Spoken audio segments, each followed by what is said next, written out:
On a frozen winter night within the candlelit walls of Copenhagen Castle, Christian V was born into a dynasty forged by power and ambition. From his earliest days, the weight of Denmark's crown surrounded him, as portraits of past rulers silently watched his childhood unfold.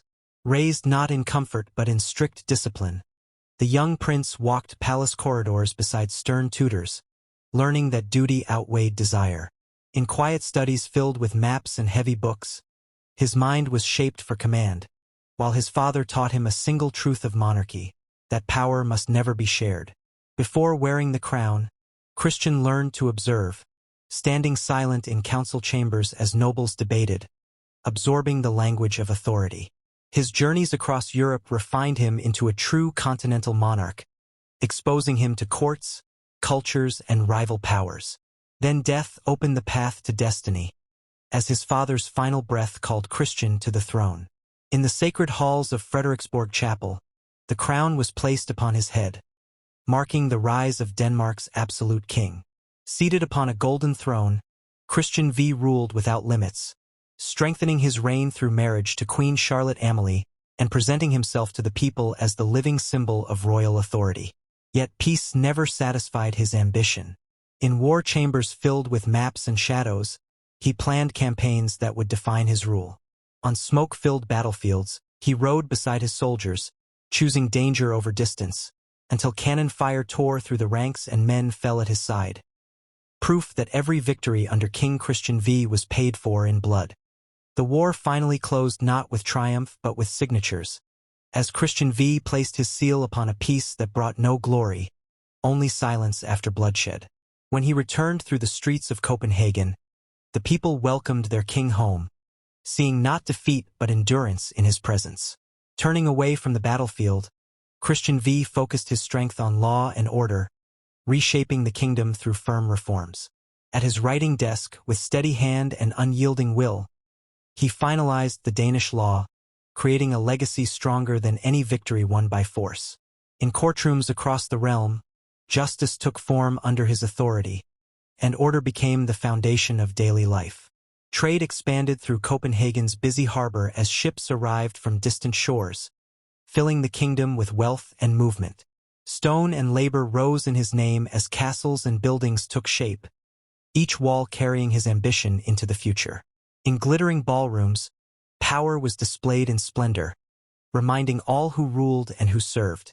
Yet behind closed doors, in dark and silent chambers, the king faced private doubts no crown could silence. Time began its quiet conquest as weakness crept into his body, and the strength of youth slowly faded. In the soft light of the nursery, Christian V looked upon his heir, seeing the future standing before him. He guided his son in study and counsel, preparing power to continue beyond his own life. In the throne room, nobles still bowed low, for no one stood above Christian V while he lived. Within the vast cathedral, he sought strength through prayer, trusting faith to support his rule. And in the autumn gardens of the palace, the aging king walked slowly beneath falling leaves, as age at last bent the man who once commanded without limits. Illness finally claimed the strength of King Christian V as he lay confined to his bedchamber, and death drew steadily closer. In his final days, surrounded by the quiet weight of royalty, he summoned his last reserves of will to give orders that still carried unquestioned authority. By candlelight, the queen held his hand, a silent reminder that even a king cannot escape fate. When the palace bells tolled and Christian V took his final breath, an era came to an end. Across the city, Denmark mourned its king, streets heavy with grief and remembrance. His coffin moved slowly through solemn processions, returning the ruler who once commanded armies to silence. Within Roskilde Cathedral, he was laid to rest among the kings of history, his name carved into stone. In the throne room, the crown passed on, and power continued without him. Yet his presence endured in the law archives, where the codes he created were carefully preserved, outliving the man himself. The empty throne stood in silence, echoing with the memory of absolute rule. Scholars debated his reign, weighing his decisions and his impact, as history passed its judgment. The scales of justice came to symbolize his rule, defined by order and control. On remembered battlefields, he lived on as a warrior, brave, determined, yet flawed. From the air, Denmark's castles still bore his mark, stone walls standing as witnesses to his ambition. And in a cracked portrait, imperfect and aged, the image of King Christian V remained, reminding the world that behind the crown he was human. Time moved forward beyond the age of crowns and cannons, and in modern Denmark life continued in quiet rhythm. Yet the shape of the nation still bore the marks left by King Christian V. Streets filled, cities grew, and generations passed, all unknowingly walking upon foundations laid during his reign. Within the pages of history books, his name remained, inked into timelines that refused to let him disappear. Each turning page carried his story forward, reminding readers that power once gathered in a single man's hands. In empty throne rooms, silence settled where commands once echoed, proving that authority fades while meaning endures. The era that belonged to Christian V closed gently, like a door eased shut by time, yet its influence lingered in law, structure, and state. Statues rose in his likeness, stone figures gazing outward as birds circled freely above, symbols of how memory outlasts flesh.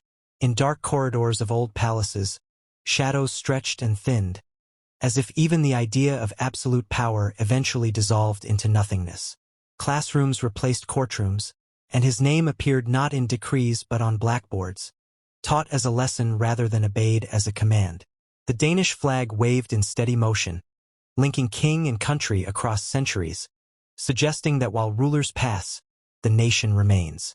Clocks continued their endless turning, measuring moments with indifference, proving that even kings cannot halt the quiet march of time. Portraits once vivid slowly faded, colors softening, edges cracking, until the image of Christian V transformed from presence into memory. His crown, once a living symbol of authority, now rested behind glass in a museum, admired but powerless, its weight no longer pressing upon a human brow. In vast echoing halls, his name seemed to whisper itself, carried by imagination rather than voice, as history continued its soft repetition. At sunset, the cathedral that held his remains glowed briefly with light, marking the resti.